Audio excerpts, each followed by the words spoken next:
Hey, and welcome. Have you ever stopped to think about why you automatically buckle your seatbelt? Or why the idea of someone lighting up a cigarette in a restaurant seems, well, just bizarre now? That's not an accident.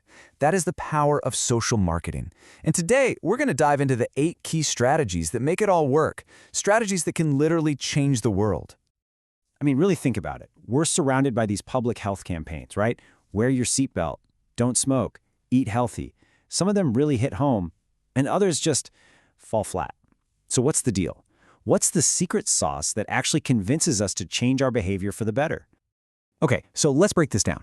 Commercial marketing, that's pretty simple, right? It's about selling you a product, a car, a soda, a smartphone. The goal is profit. But social marketing, that's about selling a behavior for the public good.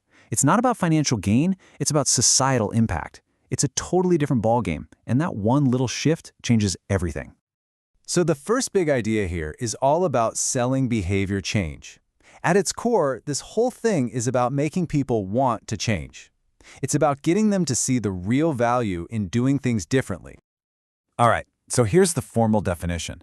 Social marketing is all about promoting a new behavior as more valuable than what someone's currently doing. See, that's the key right there. More valuable. The goal is to make an action, like quitting smoking or even just recycling, feel like a win, not a sacrifice. So how do you actually do that? Well, our first group of strategies is all about something we can all understand, the consequence strategy. This is all about showing people the real tangible results of their actions, the good, the bad, and the ugly. Okay, strategy number 1. Show realistic consequences to the individual. You know exactly what I'm talking about. Those really intense anti-smoking ads. And you might wonder, do those scare tactics actually work? Well, the research says, yeah, they can. But there's a huge but. The consequences you show have to be completely 100% believable. The second you exaggerate, you've lost. All that credibility? Gone. And this quote from Julia Corwin just nails it. She says, if people think you're exaggerating, you don't just lose their attention. You can actually make them dig their heels in even more. So when you're using fear as a tool, trust is everything. It's absolutely non-negotiable. But what do you do about that person who says, hey, it's my life, I'll deal with the consequences? Well, that's where the next strategy comes in. You shift the focus. You make it about the impact on their loved ones. Suddenly, it's not just about them anymore, and that one simple pivot can completely change the game. Okay, moving on to our next big idea, choosing the right messenger. Because let's be real, sometimes who delivers the message is way more important than the message itself. So, does the messenger really matter more than the message? In a world where we're just bombarded with information, we're constantly filtering based on who's talking. And for these campaigns, picking the right person to speak can literally be the difference between success and failure. The source material points to 3 types of messengers that are incredibly powerful at getting our attention. We're talking about celebrities, a group called interveners, and, you guessed it, kids. Each one has a special knack for getting past our defenses. Now with celebrities, it seems obvious. They have a massive audience, but it's not just about being famous. There's this thing called the source credibility model, which is basically a fancy way of saying we judge how believable someone is. And the number one factor? Authenticity. If we don't buy that the celebrity actually genuinely cares about the issue, then the whole message just evaporates. Next up is the intervener. This is someone in our lives who can really influence our decisions. And when you look at healthcare, there's one group that stands out: women. Get this, they make or influence a whopping 80% of all healthcare decisions for their families. 80%, that's a huge deal. And our third messenger? Kids. Putting kids in these campaigns is a classic strategy for a reason. It just works. It creates an instant emotional connection that kind of bypasses our cynical adult brains. It's disarming, it's relatable, and it helps the message stick with you for a long, long time. All right, so we've covered consequences and messengers, things that come from the outside. Now let's switch gears and talk about internal motivation. This next section is all about empowering positive action, giving people the tools and the confidence to make a change themselves.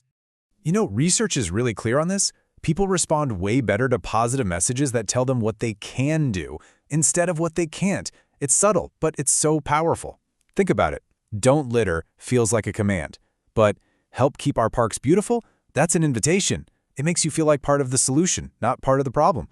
This campaign from Michigan, the 10% Pledge, is such a perfect case study.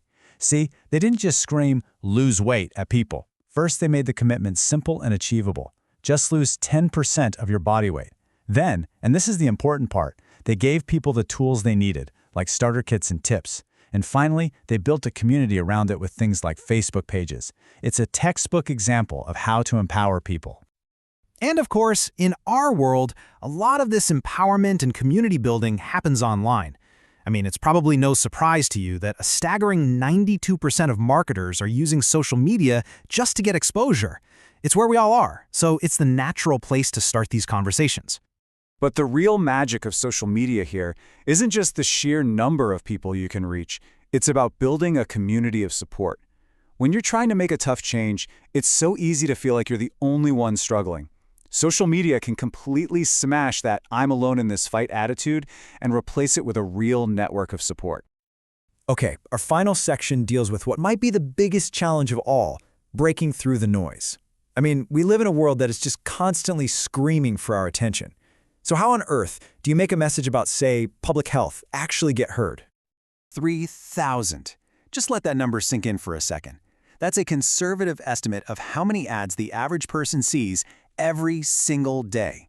So a social marketing campaign isn't just up against other good causes, it's fighting for a tiny sliver of your brain space against every single brand on the planet. So in a world that is just saturated with messages, how do you get noticed? That really is the million-dollar question, isn't it? You know you can't outspend the big corporations, so you have to outsmart them. And that brings us to our final and probably most creative strategy. The answer? Guerrilla marketing. These are unconventional tactics that are designed to get maximum results from minimal resources. It's all about being unexpected, unforgettable.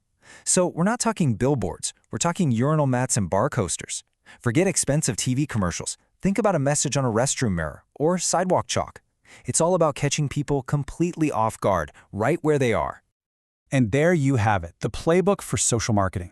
We've gone from showing consequences to picking the right messenger to empowering people, all the way to these wild guerrilla tactics. It's a seriously powerful set of tools for making a real difference. So I'll leave you with this question. Now that you know how it's done, what idea would you sell? What behavior would you want to change?